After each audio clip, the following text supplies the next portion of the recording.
হ্যাঁ, ইনি শহীদ ওসমান হাদির বোন। বক্তব্য শুনেই হয়তো আপনারা আঁচ করতে পেরেছেন কিছুটা। কথার টোন শুনলে না বোঝার উপায়ও নেই। মনে হয় যেন ওসমান হাদিরই প্রতিধ্বনি। একটা মধ্যবিত্ত পরিবারের সন্তান যে এতটা পরিপাটি, মার্জিত এবং সাবলীলভাবে মিডিয়ায় কথা বলতে পারেন, তা হাদির বোনকে না দেখলে হয়তো বোঝাই যেত না। শুধু তার বোন নন, ওসমান হাদির মায়ের বক্তব্যটা শুনলেও আপনি শিউরে উঠবেন। নারী, আমাদের সন্তানদের বাঁচতে দিন।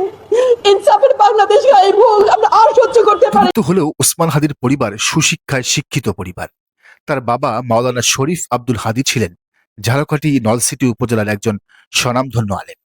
মূলত তার পরিবারটিও একটি শিক্ষক পরিবার। ভাই, বোন, দুলাভাই, চাচা, ফুফুদের অধিকাংশই বিভিন্ন বড় বড় মাদ্রাসার শিক্ষক। পরিবারের নারীরা সবাই কঠোর হিজাব নিকাব মেনে চলেন। মিডিয়াতে তার স্ত্রীকে একবারও দেখা যায়নি এখনো। তবে ওসমান হাদির বোন এবং মা সামনে আসায় বোঝা গেল এই পরিবারটার রক্তেই বিপ্লব লুকিয়ে আছে। এরা পারিবারিকভাবেই বিপ্লবী, সাহসী পরিবার। এত বড় পারিবারিক ভূমিকা টানার পেছনে মূল কারণ ওসমান হাদির বোনকে তার স্বপ্নের আসন ঢাকা ৮ আসনের এমপি প্রার্থী হওয়ার প্রস্তাব দেওয়া হয়েছে এরই মধ্যে।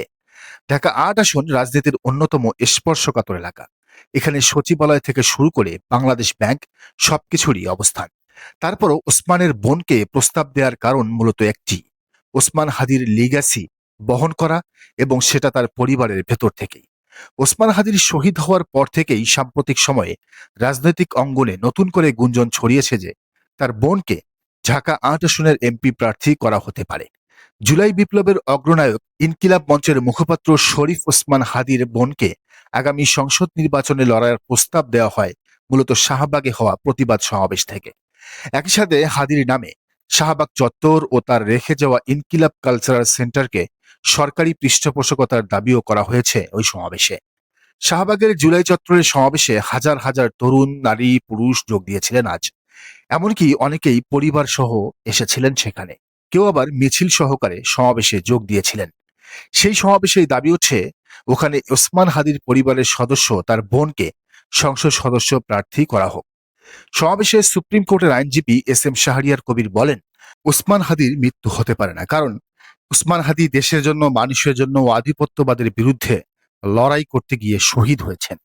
তিনি আরো বলেন, সুশীলরা কত কথা বলছেন আজ, কই আমরা তো দেখি নাই। কুষ্টিয়ায় যখন মাহমুদুর রহমানের উপর হামলা হয়েছিল তখন তারা তো কোনো কথা বলেননি। তাই সুশীলগিরি বাংলাদেশে আর চলবে না। শাহরিয়ার কবিরের বক্তব্যের সময়ই দাবি ওঠে ওখানে যেন সম্মিলিতভাবে সিদ্ধান্ত নিয়ে ওসমান হাদির পরিবারের কাউকে প্রার্থী করা হয়, আর সেখানে যেন জামায়াতে ইসলামী সহ ৮ দল পূর্ণ সমর্থন দিয়ে তাকে জিতিয়ে আনেন। এ সময় ওসমান হাদির বোন না দাঁড়ালে তার মাকে প্রার্থী করার ব্যাপারেও জোরালো দাবি ওঠে। এর আগে এই আসনে আমার দেশ পত্রিকার সম্পাদক মাহমুদুর রহমান কিংবা কর্নেল হাসিনুর রহমানকে প্রার্থী করার ব্যাপারে জোর গুঞ্জন শোনা যাচ্ছিল। হাদির পরিবারের কেউ রাজি না হলে অবশ্য দুজনের একজন প্রার্থী হতে পারেন বলে বিশ্বস্ত সূত্রে জানা গেছে। ওসমান হাদির পরিবারের কাউকে প্রার্থী করার ব্যাপারে জোর দেয়া হচ্ছে এজন্যই যে তার স্বপ্ন ছিল টাকা পয়সা খরচ করা ছাড়া, কালো টাকা ছাড়া ভোটে জেতার একটা ট্রেন্ড চালু করা। সংসদে এমন সিস্টেম তৈরি করা যাতে সবাই জবাবদিহিতার ভেতর থাকেন, দুর্নীতি করার সুযোগ না পান, ঢাকা ৮-এ যে চাঁদাবাজির রাজত্ব তা থেকে সবাই রেহাই পান। এখন ওই আসনে ওসমান হাদি না থাকায় একমাত্র তার পরিবারের কেউ যদি দাঁড়ান, তাহলে মির্জা আব্বাসের সাথে লড়াই করে জিতে আসা সম্ভব। কেননা ওসমান হাদির ব্যাপারে সাধারণ ভোটারদের ভেতর যে সহানুভূতির সৃষ্টি হয়েছে তা একমাত্র তার পরিবারের কেউ পাবেন, অন্য কেউ নয়। তাছাড়া ওসমান হাদির শহীদ হওয়ার ক্ষেত্রে আওয়ামী লীগ সরাসরি জড়িত থাকলেও খুনিদের জামিন করানোয় বিএনপির উপরও দায় আছে অনেকটাই, যার প্রভাব পড়বে ধানের শীষের ভোটে। সব মিলিয়ে জামাত সহ ইসলামী ৮ দল যদি ওসমান হাদির বোনকে ঢাকা ৮ আসনে সমর্থন দেয়, তাহলে এই আসনে হাদির বোনের জিতে আসার ব্যাপারটা সময়ের ব্যাপার মাত্র। তবে এরই মধ্যে মাঠে এসেছে নতুন গুঞ্জন।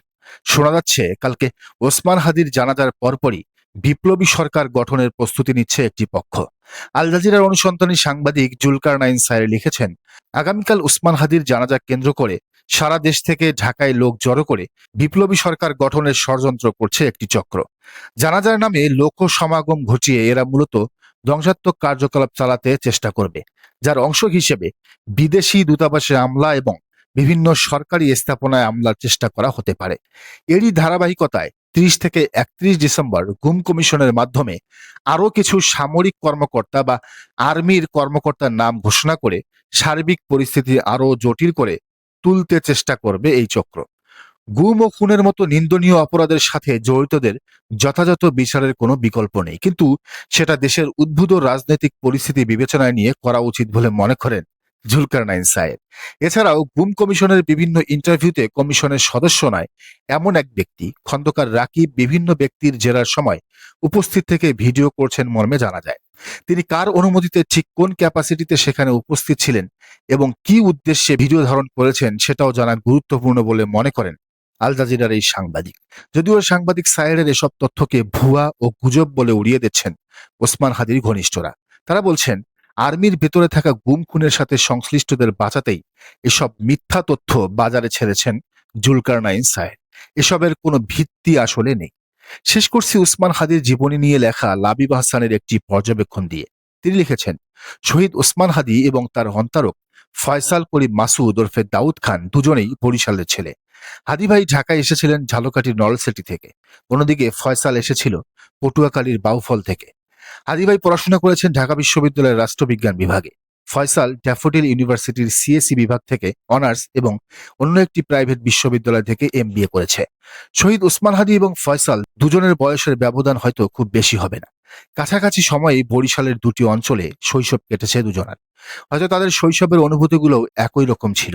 আইসক্রিম খাওয়ার আবদার করে ঠোঁট ফুলিয়ে কাঁদত মায়ের কাছে।